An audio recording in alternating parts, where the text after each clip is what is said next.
ಒಳಗಡೆ ಒಬ್ಬ ಶಾಸಕನಿಗೆ, ಅದು ಹಿರಿಯ ಶಾಸಕನಿಗೆ ರಕ್ಷಣೆ ಇಲ್ಲ ಅಂದ್ರೆ ಈ ಸರ್ಕಾರದ ಫೇಲ್ಯೂರು, ಇಲ್ಲಿಯ ಒಳಗಡೆ ಸೆಕ್ಯೂರಿಟಿ ಫೇಲ್ಯೂರ್. ಖಂಡಿತ ಇಲ್ಲ, ಅದು ಸ್ಪೀಕರ್ನ ಜುರಿಸ್ಡಿಕ್ಷನ್, ಅದು ಒಳಗಡೆ ಇರುವಂತದ್ದು. ನೋಡ್ಬೇಕು, ನಾವು ಯೋಚನೆ ಮಾಡ್ತೀವಿ.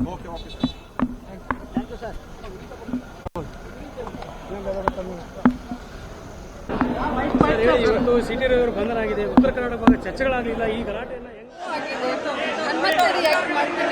ನಿಜವಾಗ್ಲೂ ಬಹಳ ನೋವಾಗಿದೆ. ಬಹಳ ಗಂಟೆ ರಾಣಿ ಚೆನ್ನಮ್ಮ ಅಂತ ಇದ್ರು, ನೋವಾಗಿದೆ. ಇನ್ನೊಮ್ಮೆ ಮಾತಾಡ್ತೀನಿ.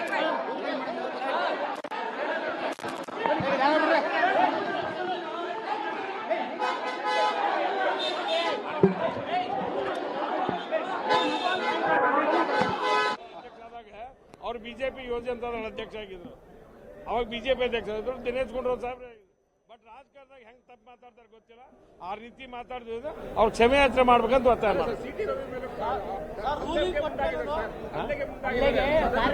ಯಾರು ನಮ್ಮ ಅಕ್ಕಂಗಿಯರ ನಾವೇನು ಅಂದ್ವಿ ಅಂತ ತಿಳ್ಕೊಳ್ಳಿ, ಅವಾಗ ಸಿಟ್ಟು ಬರೋದು ಸಹಜ. ಅದಕ್ಕಂತ ಆಗ್ಬಾರ್ದು. ಆದ್ರೆ ಮತ್ತೆ ಆ ಘಟನೆ ಆದ್ಮೇಲೆ ಮತ್ತೆ ಅನಿವಾರ್ಯ ಸಿಟ್ಟು ಬರುತ್ತೆ. ಯಾರು ಹೇಳ್ತಾರ್ರಿ? ನಾವಿಲ್ಲ ಶಾಸಕರ ನಮ್ಮ ರಕ್ಷಣೆ ಇದ್ದೇನೆ. ನಾವೆಲ್ಲರೂ ರಕ್ಷಣೆ ಮೇಲೆ ಓಡಾಡ್ಬೇಕು. ನಮ್ಗೆ ಯಾರು ರಕ್ಷಣೆ ಬೇಡ, ನಮ್ಮ ಸ್ವಂತಕ್ಕೆ ಇರ್ತೇವೆ ನಾವು.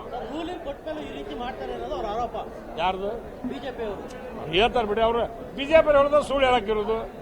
ಅವ್ರಿಗೆ ಕೇಳಕ್ಕಾಗತ್ತ ನಾವು?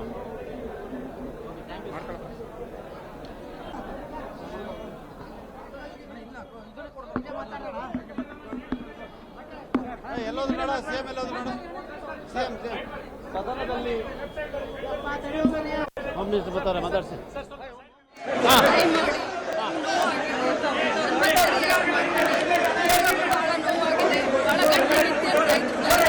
ರಾಣಿ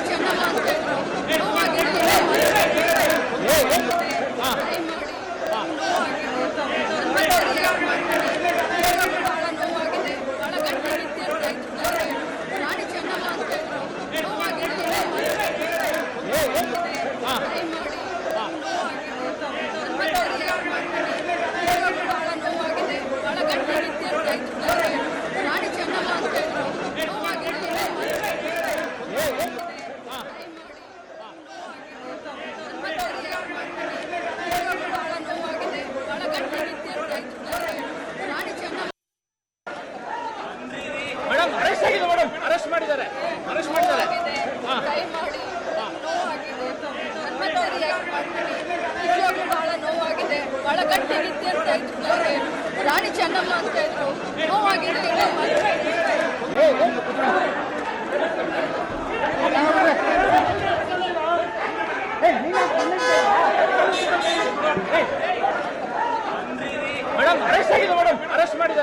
ಅರೆಸ್ಟ್ ಮಾಡಿದ್ದಾರೆ. ನಿಜವಾಗ್ಲೂ ಬಹಳ ನೋವಾಗಿದೆ. ಬಹಳ ಗಂಟೆಗಿದ್ದೆ ಅಂತ ಇದ್ರು. ರಾಣಿ ಚೆನ್ನಮ್ಮ ಅಂತ ಇದ್ರು, ನೋವಾಗಿದೆ.